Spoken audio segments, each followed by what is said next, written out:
Miss Sarah had taught my daughter for 3 years.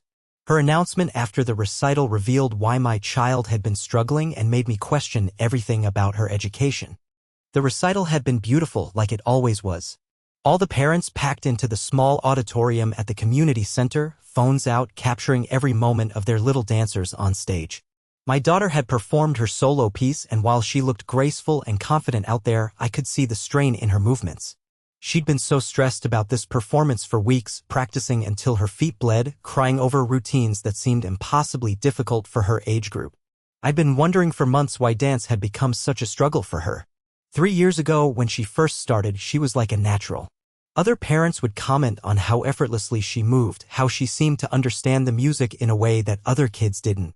But over the past year, she'd been coming home frustrated, talking about how she could never get the steps right, how she was always getting lower scores than she expected.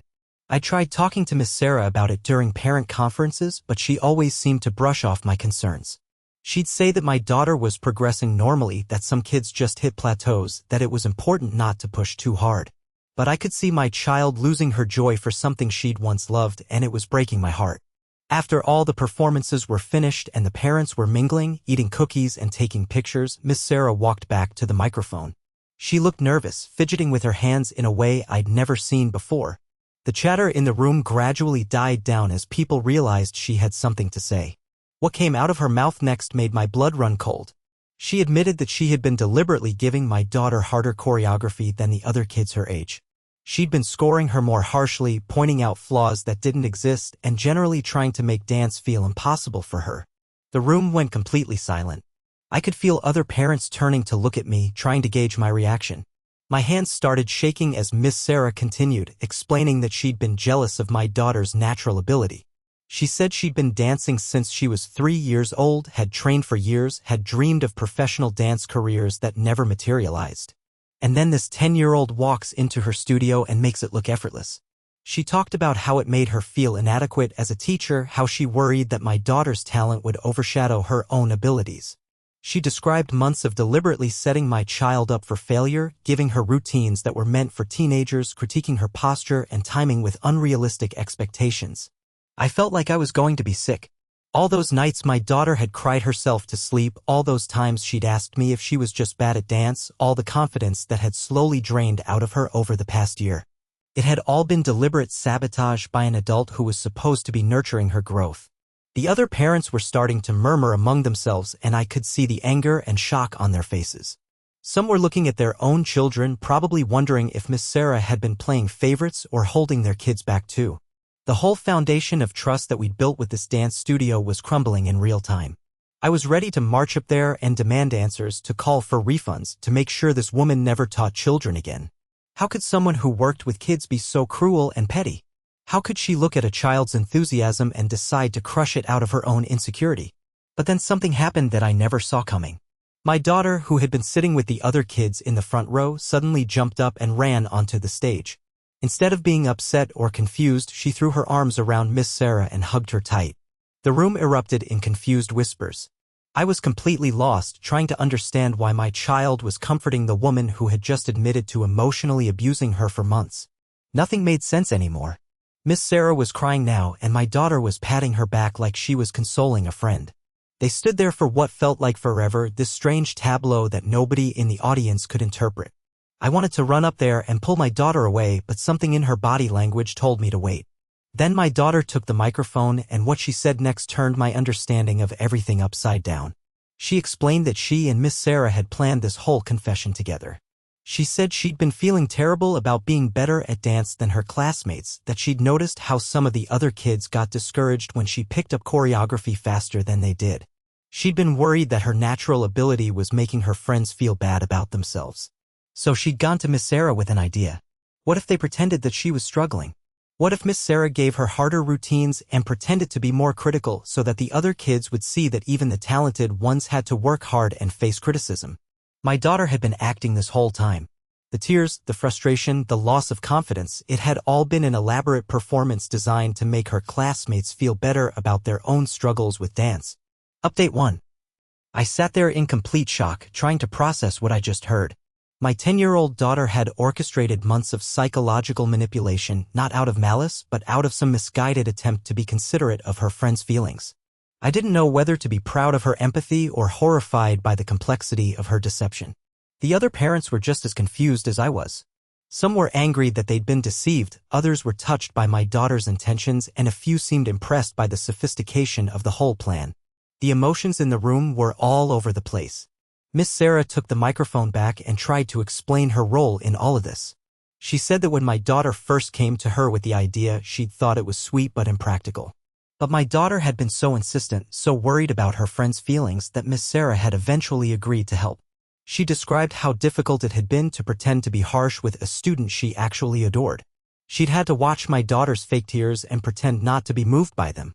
She'd had to give criticism that went against every teaching instinct she had, all while hoping that the other kids would indeed feel more confident about their own abilities. And apparently it had worked. Over the past few months, several of the other students had shown more enthusiasm for dance, had seemed less intimidated by learning new routines. They'd seen my daughter struggle and realized that everyone had to work hard to improve, that natural talent didn't mean automatic success.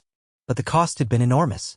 I'd spent months worried about my daughter's mental health, convinced that she was losing her passion for something she loved. I'd questioned Miss Sarah's teaching methods, wondered if we should switch studios, even considered whether dance was right for my child at all. My daughter had put herself through genuine stress to maintain this illusion. Even though the struggles were fake, the pressure of keeping up the act had been real. She'd had to remember to look frustrated when she was actually enjoying herself, had to hide her excitement when she mastered difficult moves, had to pretend that her natural joy in dancing was fading. And Miss Sarah had been carrying the weight of deliberately disappointing a child and her parents, even though it was all for supposedly good reasons. She'd had to watch me worry about my daughter and not be able to reassure me that everything was fine. The whole situation raised questions I wasn't sure how to answer. Was this level of deception okay if the intentions were good? Should a 10-year-old be making decisions about hiding her abilities to spare other people's feelings? And should an adult have gone along with such a complex emotional manipulation even if it was meant to help other children? Some of the other parents were starting to express their opinions and the reactions were mixed. A few thought it was a beautiful example of selflessness and maturity. Others felt betrayed and manipulated, angry that they'd been worried about dance class dynamics that weren't real. One mother pointed out that her own daughter had indeed seemed more confident lately, that she'd been less intimidated by the advanced students and more willing to take risks with her dancing. She wondered if my daughter's fake struggles had actually helped her child in the way they'd intended. But another parent was furious, saying that teaching children to hide their abilities was setting them up for a lifetime of diminishing themselves to make others comfortable. She argued that my daughter should have been encouraged to be proud of her talents, not to pretend they didn't exist. I found myself caught between these different perspectives, not sure what to think about my daughter's elaborate empathy experiment. Part of me was impressed by her emotional intelligence and her concern for others. But another part of me was worried about what this said about her relationship with her own abilities and self-worth. Miss Sarah tried to address some of these concerns, explaining that she'd been monitoring the situation carefully to make sure my daughter wasn't developing any genuine self-doubt or negative associations with dance. She said they'd had regular check-ins where my daughter could express her real feelings and experiences, separate from the performance she was putting on for everyone else. But I realized that I'd been completely left out of these conversations. My own daughter had been living a double life for months, and I'd had no idea. The trust between us had been compromised in a way that felt more significant than any dance class drama. Update 2. The days following the recital were filled with difficult conversations and emotional processing. My daughter seemed relieved that the secret was finally out, but she was also starting to understand the impact her deception had on everyone around her. I tried to approach our talks with curiosity rather than anger, wanting to understand her thought process and motivations. She explained that she'd noticed how some of her classmates would get quiet and sad when she picked up choreography quickly, how they'd make comments about wishing they were as good as her. She'd started feeling guilty about being naturally gifted, like her abilities were somehow hurting her friends. In her 10-year-old mind, the solution was to pretend she wasn't as good as she actually was, to show everyone that she struggled too. The more we talked, the more I realized how much pressure she'd been putting on herself to manage everyone else's emotions. She'd been watching her classmates' reactions, monitoring their confidence levels, and adjusting her own behavior accordingly. That's an enormous emotional burden for a child to carry. But there was another layer to the story that I was only beginning to understand. My daughter admitted that part of her had actually enjoyed the challenge of the harder choreography that Miss Sarah had been giving her. While she'd been pretending to struggle, she'd actually been thriving on the increased difficulty. She'd been working at a level that was much more appropriate for her actual abilities, even though she'd been acting like it was too hard. In some ways, the deception had allowed her to be challenged appropriately while still fitting in with her peer group. This revelation made me question everything I thought I knew about her dance education. Had she been bored in regular classes? Had she been holding herself back even before this elaborate plan began? How long had she been managing her own abilities to accommodate other people's comfort levels? Miss Sarah and I had several long conversations about what had happened and what it meant for my daughter's future in dance. She admitted that she'd been struggling with how to challenge advanced students without making the other kids feel left behind. My daughter's plan had seemed like a creative solution to a real problem. But we both agreed that the deception had gone too far and created more problems than it solved. The other parents deserved to know what was really happening in their children's classes, and my daughter deserved to be honest about her abilities and experiences.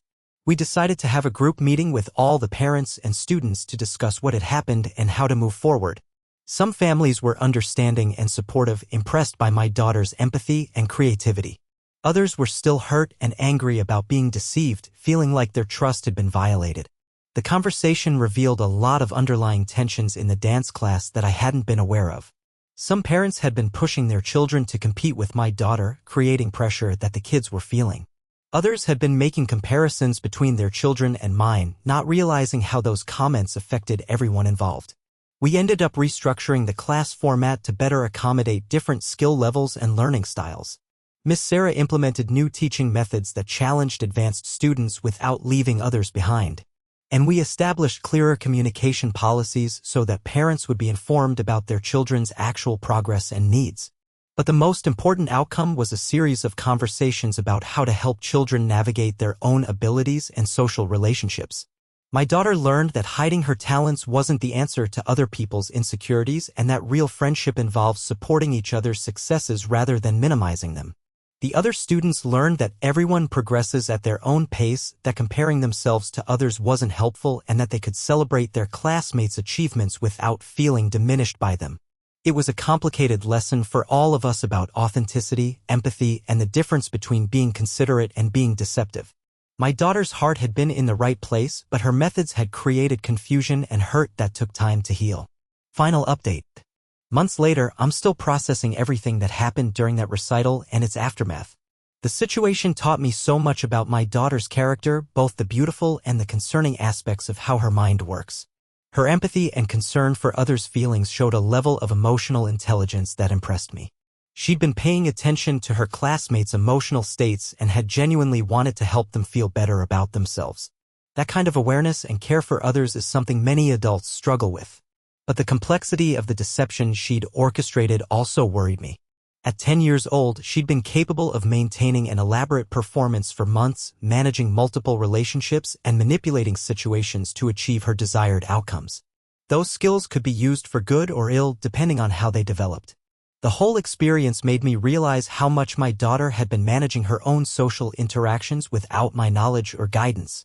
She'd been making decisions about how to present herself to the world, how to handle her abilities, and how to navigate complex social dynamics, all on her own. I started paying more attention to how she talked about her friendships and her place in different groups. I noticed that she often downplayed her achievements or changed the subject when people complimented her abilities. The dance situation hadn't been an isolated incident, it was part of a pattern of managing her talents to accommodate others. We worked together on finding better ways to handle situations where her abilities might make others uncomfortable. Instead of hiding her skills, we practiced ways to be gracious about compliments, to encourage others without diminishing herself, and to understand that other people's reactions to her success were their responsibility, not hers. Miss Sarah and I developed a much stronger communication system. She started sending regular updates about what my daughter was working on, how she was progressing, and any social dynamics that might be affecting her experience. We agreed that transparency was essential for supporting her development properly. The other families in the dance class also became more aware of how their own attitudes about competition and comparison were affecting their children. Some parents realized they'd been inadvertently creating pressure by constantly measuring their kids against my daughter's performance. We started having regular parent meetings to discuss not just dance technique and recital preparation, but also how to support our children's emotional development and social relationships. The dance studio became a place where we could address broader questions about raising confident, empathetic kids in competitive environments. My daughter continued with dance, but with a new understanding of how to be authentic about her abilities while still being considerate of others. She learned that she could be proud of her talents without being arrogant and that hiding her skills didn't actually help anyone in the long run. The experience also strengthened her relationship with Miss Sarah, who became an important mentor figure in her life. They developed a trust based on honesty rather than elaborate deceptions, and Miss Sarah was able to challenge my daughter appropriately while supporting her emotional development. Looking back, I can see that the whole situation was a learning experience for everyone involved. My daughter learned about the importance of authenticity and communication. Miss Sarah learned about the complexities of supporting gifted students while maintaining inclusive environments. And I learned about the sophisticated social navigation my child was already doing and how important it was for me to be aware of and involved in those processes. The other students benefited too, in ways that weren't immediately obvious.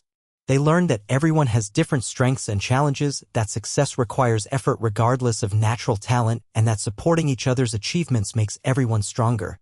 The dance studio implemented new policies about communication and feedback, ensuring that parents were informed about their children's actual progress and any modifications being made to their instruction. They also developed better systems for challenging advanced students without creating divisive dynamics in group classes. Most importantly, we all learned about the difference between kindness and deception. My daughter's desire to help her friends feel better about themselves was admirable, but the methods she chose created confusion and hurt that could have been avoided with more direct communication. The experience taught us that difficult conversations about abilities, progress, and social dynamics are worth having even when they're uncomfortable. Pretending problems don't exist or that everyone is exactly the same doesn't actually help anyone develop resilience or confidence. My daughter is now more comfortable with her abilities and more skilled at navigating social situations where her talents might create challenges. She's learned that she can be both empathetic and authentic, that caring for others doesn't require hiding herself. The whole situation became a story that our family references when we're dealing with other complex social or ethical situations. It's a reminder that good intentions don't always lead to good outcomes and that honesty and communication are usually better than elaborate deceptions, even well-meaning ones.